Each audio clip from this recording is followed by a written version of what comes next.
Are the Detroit Lions trading Jameson Williams? That is a question that many Detroit Lions fans have begun to ask after the top 30 visit of Texas wideout Matthew Golden, a player that plays a very similar play style to Jameson Williams and is expected to be a first round selection in just over a week.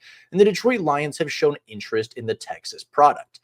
Now, if he were to be selected in the first round, that doesn't necessarily mean that Jameson Williams would be off the roster, but with over half a dozen sizable extensions on the horizon, many fans have labeled Jameson Williams as the odd man out to get that contract extension, and as such, should trade him for as much value as possible. And today, we're going to take a look at the pros and cons of that trade package, take a look at whether or not it makes sense for the Lions to trade their star wideout and restart at the position, or whether they may just be looking to add more depth and more quality to the offense without getting rid of their star wide receiver. And today, that's what we'll be looking at. Starting off with Marcus Golden, a player that did have a top 30 visit with the Detroit Lions just a few days ago, and in his final season at Texas, put up really good numbers with 58 receptions, 987 yards, and 9 touchdowns through the air, while averaging 17 yards per reception. He is a deep threat. He ran a 4.29 40-yard dash at the NFL Combine. And if you'd believe it, there's another Texas wide receiver with some serious deep speed. He is a big threat down the field, a big play weapon,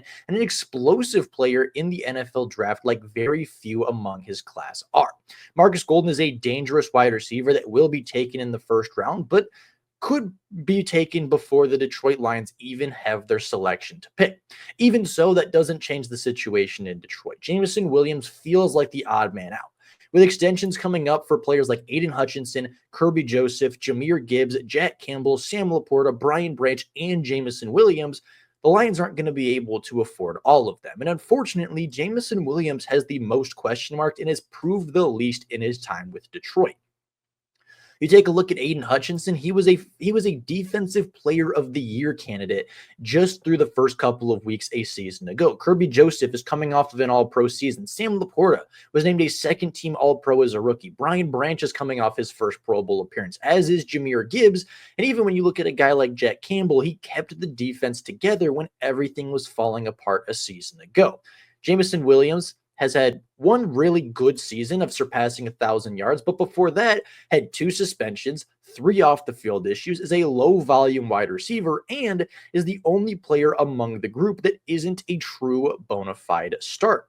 He is a starter on the offense in the way that he is a wide receiver too, but he is within the offense probably the third, if not the fourth most valuable player on that offense. Sam Laporta sees more targets in big moments. Of course, Amon-Ra St. Brown, Jahmyr Gibbs, David Montgomery are all players that are going to take the ball away from Jameson Williams. And while Williams is by far the Lions' most explosive option, he's by far the most dangerous weapon on offense with the ball in his hands. That doesn't take away from the fact that he sees the ball the least of the primary offensive weapons, which again, it could lead to him potentially being the odd man out. Now, taking a look at Jameson Williams' future with the Detroit Lions, there's a lot of reasons to keep him around. Williams is 2 years left under contract, assuming they do re-sign him to his 5th-year option, and he's coming off of a season where in just 15 games, he surpassed 1,000 receiving yards on the season, 7 touchdowns on the year, and averaged 17.3 yards per reception. That was good for second highest in the NFL, only behind Alec Pierce of the Indianapolis Colts. He has no real injury concerns after returning from his ACL injury as a rookie, hasn't missed any time due to injuries because of that, and took a huge step into year 3. In year 2, he had about, I want to say 27 receptions for 300 yards and 2 touchdowns. In year 3, he had over 58 receptions for 1,000 yards and 7 touchdowns. He was a massive part of the Detroit Lions offense a season ago. And again, despite missing 2 games due to a suspension, was still one of the most explosive wide receivers in the NFL. He was one of the first wide receivers to surpass 1,000 yards in less than 60 receptions and is widely considered to be a top wide receiver 2 across the league.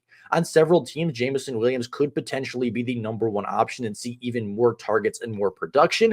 But with the Detroit Lions, I think Amon-Ra St. Brown, Sam Laporta, and Jahmyr Gibbs take a lot of those looks away from Jameson Williams, but it also takes a lot of the scheming away from Jameson Williams. The defense doesn't scheme for him very well because they have to take a look at Amon-Ra. They have to take a look at Sam Laporta. They have to scheme around stopping Jahmyr Gibbs, which essentially gives Jameson Williams an open look and a lot of one-on-one looks to take advantage of in man coverage, as well as just the opportunity to beat teams over the top. Now, there are pros to this trade. Of course, the Lions would get cheaper at the position. They would get younger at their position. They would reset the contract at the wide receiver market. They would dump, I think, the least valuable player of the ones that need contract extensions within the next couple of years. Not to say that Jameson Williams isn't valuable to this team. However, I think if you compare him to the other players that are needing of extensions, he is the least valuable. You get more picks, you maximize value off a wide receiver that is coming off the best season of his NFL career, and a player that is only going to be 24 going into the 2025 season. There is reason to believe that the Lions could potentially be looking to move off of Jameson Williams. He does have the off-the-field issues at times. Nothing major, no arrests, no allegations, just a couple of off-the-field issues that he needs to be smarter about, but those are distractions off the field. A wide receiver that has missed as much time in his first 3 years as Jameson Williams, especially time that's avoidable, is a concern for a lot of NFL franchises. And for a Lions team that prides themselves so much on character, that could be a turnoff for them when it comes to re-signing the wide receiver. However, I think the pros to keeping Jameson Williams far outweigh the pros of trading him. The cons to this trade would be, of course, you lose a very young, talented player. Jameson Williams is a top 5 wide receiver 2 in football, surpassed 1,000 yards and 7 touchdowns in just 15 games, and took a massive step forward in his first true offseason as a Detroit Lion. Now he has a second offseason with Jared Goff, another offensive coordinator to potentially work with, and another offseason to grow and mature off the field. I see no reason that Jameson Williams in a 17-game season can't take another step forward, can't take a step forward to be a 1,300, 1,400, 10-touchdown wide receiver, even as the Detroit Lions wide receiver 2. And if you trade him this year, you're giving up on that potential development. Again, you are giving up on a contract that you have 2 years of control under with the 5th-year option. And for a team with Super Bowl aspirations, is it really smart to create more needs on the offensive side of the ball than already exist? If you take a wide receiver in the first round and you trade Jameson Williams, you don't get better. You get worse as an offense. You get worse from the chemistry standpoint, you get worse from the production standpoint, and there really is pretty low odds that even a player like Matthew Golden would come to the Detroit Lions and be a 1,000-yard wide receiver from the first day he steps on the field. From a production standpoint, you'd be taking a step back. From a chemistry standpoint, you'd be taking a step back. From a team building standpoint, you'd be taking a step back by trading Jameson Williams in exchange for a rookie wide receiver, and it wouldn't make a lot of sense in the short term. The other question you have to answer is, how easy is it to truly replace Jameson Williams? How many players can truly fill the role that he does at as high of a level as he does it? He has 2 years of contract security.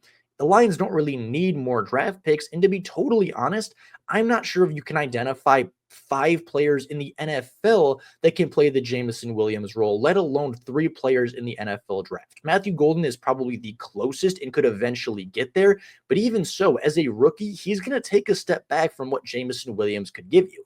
And for a team with Super Bowl aspirations, for a team that wants to go all the way this year before those expensive contracts kick in, trading away a star player, a star wide receiver that makes your offense more dynamic and dangerous is not a smart move for the Lions to do. I don't see the Jameson Williams trade happening. I think it's a lot of smoke. I think it's a lot of bored fans in this time of the offseason. And even if the Detroit Lions do draft Matthew Golden, they do draft another speedster, and they do draft a player that plays a similar position, that doesn't mean that they're trading Jameson Williams away. You can play more than 2 wide receivers at a time. You can play more than 3 wide receivers at a time on a given play. Just because one player comes in doesn't mean another player has to leave, and I don't see the wheels falling off for Jameson Williams. I don't see him regressing next season in any way, shape, or form, and in fact, I see him growing and taking another massive step forward. The Detroit Lions know what they're doing. Just a few weeks ago at the NFL owners and coaches meeting, they talked about how they wanted to extend Jameson Williams. They want to give him that 5th-year option, that was nearly a done deal for Brad Holmes and the coaching staff. There is no reason that they would go from saying that among the coaches and the owners to trading Jameson Williams on draft night. They believe in the kid. They've given the kid chance after chance after chance. And in 2024, he finally delivered on that opportunity. There is absolutely no chance that the Detroit Lions go back on Jameson Williams, trade him away, and give up on the kid after 3 years of development, 3 years of work, and finally seeing that development pay off. Jameson Williams is a solidified part of this roster. He will be on the team in 2025. He will likely be on the team in 2026. And if Brad Holmes has anything to say about it, he will be on the team for much longer than that. But with all of that being said, that is all for you guys today. Let me know down in the comments below your opinions on Jameson Williams and whether or not he should be traded. I'd love to hear your opinions and get your feedback. But with that being said, thank you all so much for watching. And until next time, and as always, go Lions.